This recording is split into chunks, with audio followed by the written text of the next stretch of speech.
Hi guys, welcome back to my channel. It's a girl, Karis Williams. If this is your first time of seeing my face, welcome to my channel. And to my OGs, thank you guys so much. I know I've been away for months. It was not my making. I just didn't wake up one day and decide to leave. So from the title already, you should know what I'm talking about. Okay, so let's go straight into the video. Yeah, I left this channel because I fell pregnant. Yes, I was pregnant, and that's like the second reason why I went off this channel.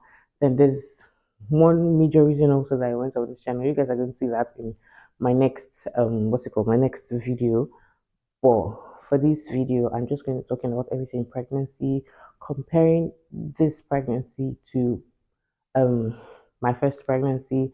And mind you, this is postpartum me now. This is I'm no longer pregnant again. I've given birth 3 weeks postpartum now, and can I say I'm loving it? So let's just. So I was pregnant. I found out I was pregnant like um a day after my birthday, and it was just funny because on my birthday I wasn't just in the mood to drink or anything. I was happy that yeah, my husband took me out, we had a nice time, yada yada yada, but there's something in me that did not just feel it. So I didn't drink, I didn't do anything, but I ate. If it's food, when it comes to food, you see me there. So I ate a whole lot. I have a book here in case you see me looking down into my book because I wrote some things because I know I'm going to forget them. Yeah, let me feel comfortable already.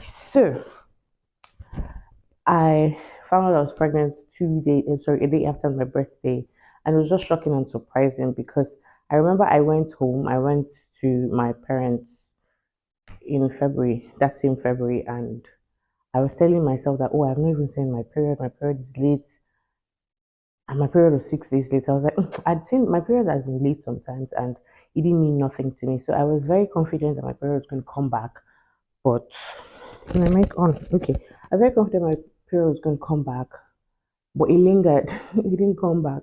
And there was a statement my husband made that just got me scared, and I had to go and do a pregnancy test, and I found out I was pregnant. So that's the story of me getting pregnant without me knowing that I was pregnant all the while. So I was actually pregnant then. So this pregnancy, so I saw Shaggy. This pregnancy was the ghetto. Like you see, first trimester was the absolute ghetto. I couldn't sit. I was just lying down. I was having morning sickness. I was having everything. I'll list down the things I had in this pregnancy for you guys to see.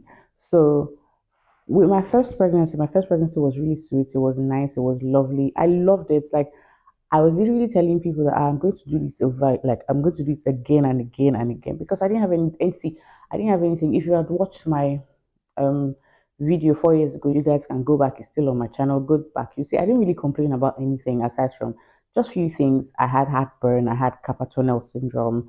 Those were the things that I had. I didn't really have anything serious like that in my first pregnancy. So where I had issues was my postpartum. Do you understand? But now the reverse is the case in this one. So this one I had firstly I had morning sickness. I've never had morning sickness before. In my first pregnancy, like I said, I didn't have morning sickness. I had morning sickness. I was very weak.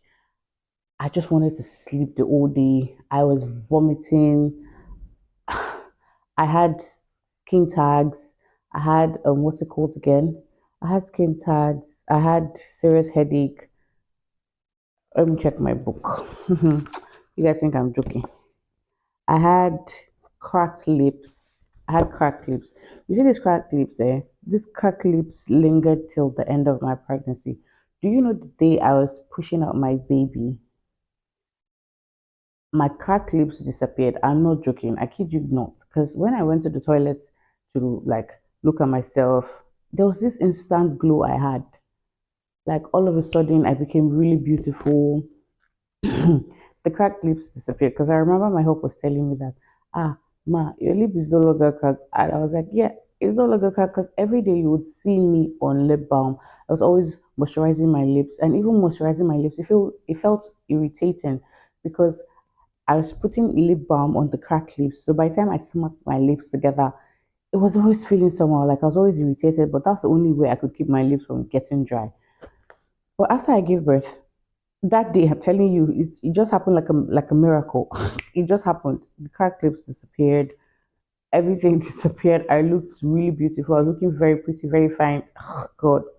What else did I have again? I had okay, I wasn't craving anything. So for my first, I craved a whole lot. I ate a whole lot. Like I was eating during my pregnancy, like I said in my video, that I could eat 4 wraps of starch and banga soup, and I wasn't full, but I was just being modest by eating the four and just going to drink water when I know I wasn't full. So that's it. But for this pregnancy, I wasn't craving anything. And I kid you not, I wasn't craving anything, but I'll just eat because I needed to eat because I was growing a human being inside of me. So that's why I was eating. So cravings was a no-no for me. Skin tags, yes, I had skin tags. I still have them here. You guys are going to see them up close. I still have skin tags on my face, on my body. Um, and then again, at 37 weeks of my pregnancy, yeah, I was diagnosed of gestational diabetes. It's still funny to me. Like I'm just laughing over everything because I'm like, when I was supposed to have the gestational diabetes, I didn't have.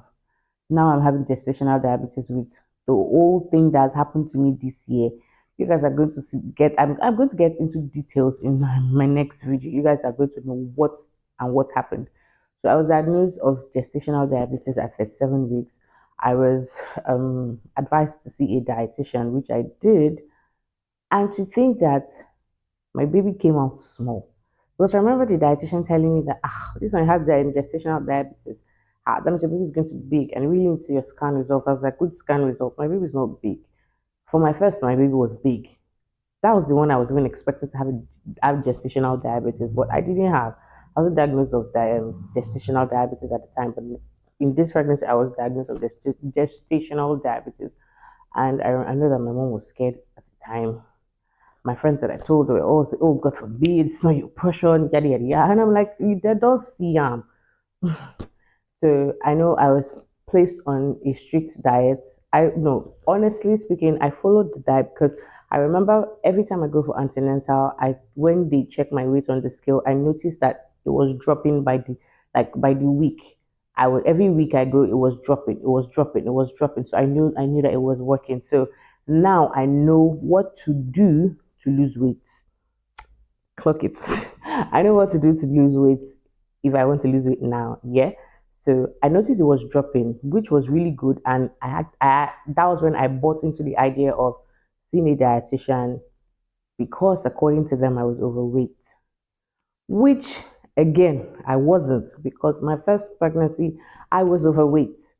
But then I lost all the weight during postpartum, during because when I was breastfeeding at the time, I lost all the weight. I can remember that vividly, which I pray I still do lose the weight now.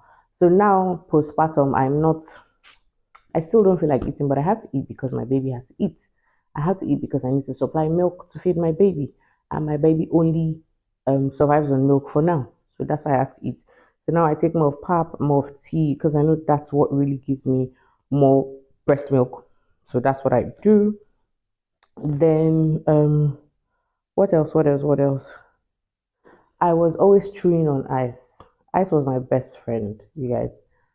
I was always chewing ice. I could literally drink cold water. See, if you bring cold water from the beach like this, like beach water that's cold, I will drink it.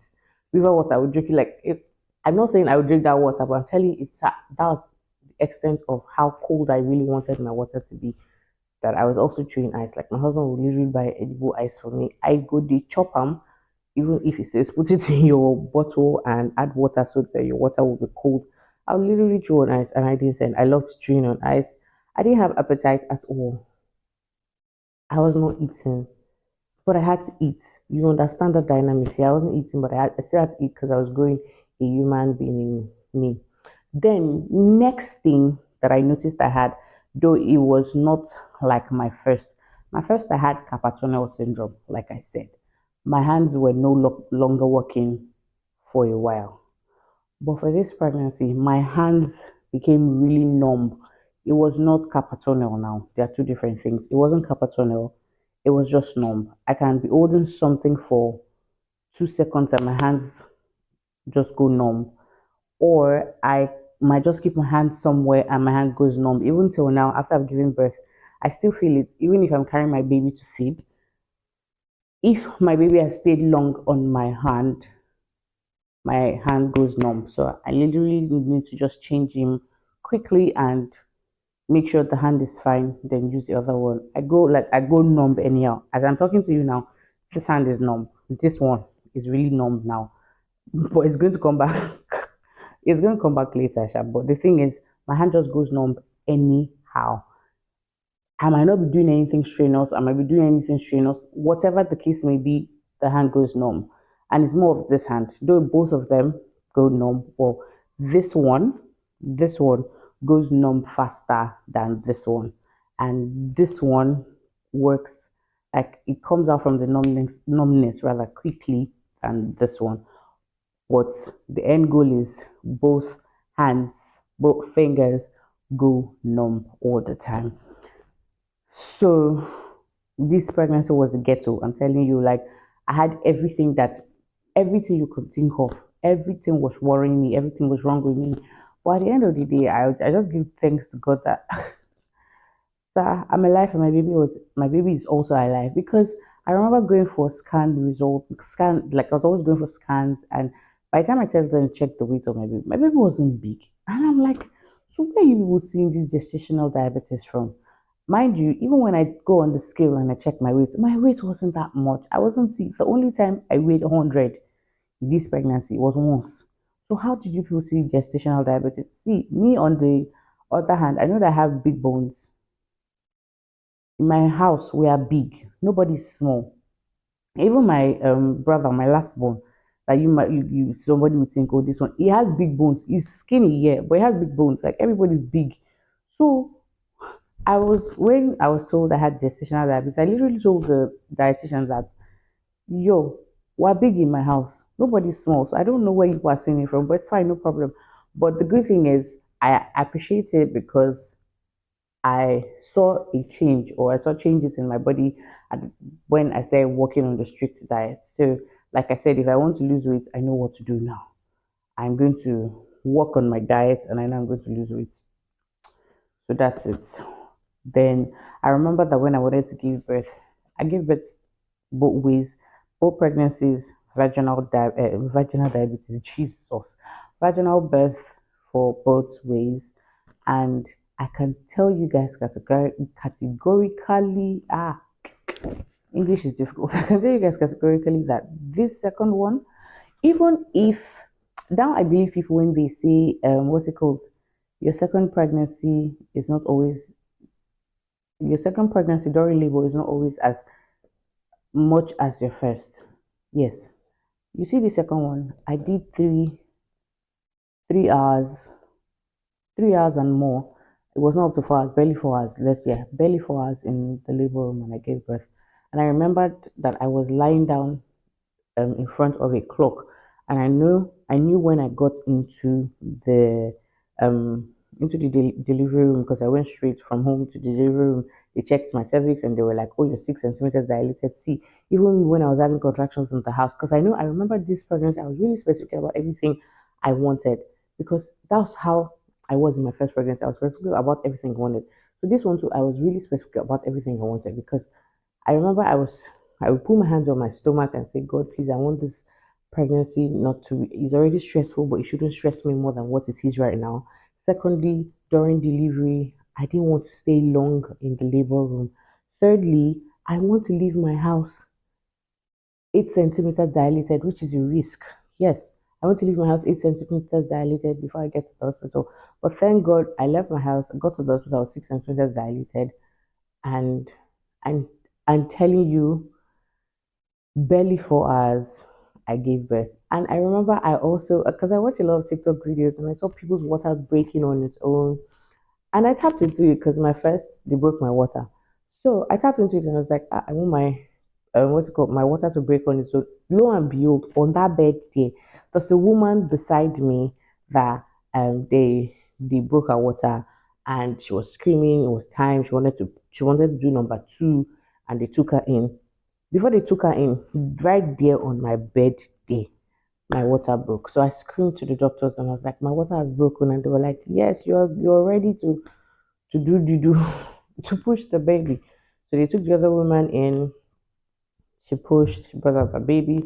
I, on the other, was just struggling because I was already tired. You see, this pregnancy, I was really tired. And when they checked the heartbeat of the baby and they were like, oh, the heartbeat of the baby is dropping, they really needed to do something fast. I heard that, I was scared. So they finished with the other woman, took me into the delivery room, placed me on oxygen, and checked the heartbeat of the baby. It was coming up again. I was like, thank you, Jesus. And that's how I pushed. And I do not have episiotomy in this one. Thanks be to God. Yeah. So I didn't have episiotomy, but I had it here because of the way I pushed, because of how stressed and how tired I was, because I couldn't even push again. So they had to place me on oxygen. So it was the last strength, like it was that strength that I had. And when I heard the woman say, Madam, push, I just pushed anyhow. And that's how I got the tear, because normally I was not supposed to get the tear. My baby now is not as big as my baby, as my first baby. So I shouldn't have gotten a tear. But because I was already losing it, I was losing strength, I was getting tired. So when people tell you that pregnancy, labor is a life and death situation, believe them. Seriously, because I went in there strong. Towards the end, I noticed I was already losing it. I was already losing everything. Like there was no strength in me, down to the extent that they had to check the heartbeat of the baby and they said it was dropping. So they needed to act fast. So that's it. You see, this is my second pregnancy. It really showed me a lot. But in all, I'm grateful to God that I'm alive and my baby's alive. We're alive, and I'm navigating postpartum well because I have loads of help this time around. I didn't have that much help. What I didn't have help during my first child because I know my mom was around, but she had to go back because of work and all, and I didn't have a help at all. But now I have help. My mom is here, and my first child is here. If you know how excited and how attached that girl is with her sibling now, you guys will not, you won't understand. Except mothers that have given birth before, mothers of two, three, four, they can tell you what that means. I'm just grateful to God that I have all the help I can get now, and I can just sleep because as I speak to you now, my child is with my mother and with my help. They are inside the room doing what they will know how to do best whilst I'm here filming this video because I said I needed to get my girl back. I'm 3 weeks postpartum. I didn't want to just wait any longer. This year is already coming to an end. So I really needed to just talk to you people and tell you guys why I was away. And so I can get my girl back and start filming videos for you guys. So that's it. That's about my pregnancy story for my second pregnancy and how it was compared to my first. But I give God the glory. Like I said, I give God the glory. It's an experience that I wish everybody can have because I know a lot of people really want to experience these things. Yes, I know pregnancy is not easy. Your body becomes really big because you're accommodating somebody else inside you. You're growing a human being. Your body stretches. I have stretch marks now. I didn't have stretch mark in my first. But right now, I have stretch marks. I'm not complaining. I am happy with it. You see, I'm telling you, I'm happy with it. So pregnancy is just a whole lot. It's a whole lot of journey. There's the good, there's the bad, there's ugly. But in all, you just give thanks to God because I noticed, like what I know, yeah, I noticed or I saw a lot of people too that were pregnant at the time, and most people lost their babies. But I came out alive, myself and my baby. I'm still seeing my baby till date, and I'm very excited. Anyway, so that's the little chit chat about my second pregnancy, comparing with my first pregnancy that I wanted to give you guys and tell you guys that I was pregnant as fast away from this channel. Anyways, I hope you guys liked this video. I will see you guys in my next one. Please don't forget to like, share, subscribe if you're not subscribed. And if you come across my video anywhere in the world that you are, please subscribe to this channel, like it, and I'll see you guys in my next video. Bye.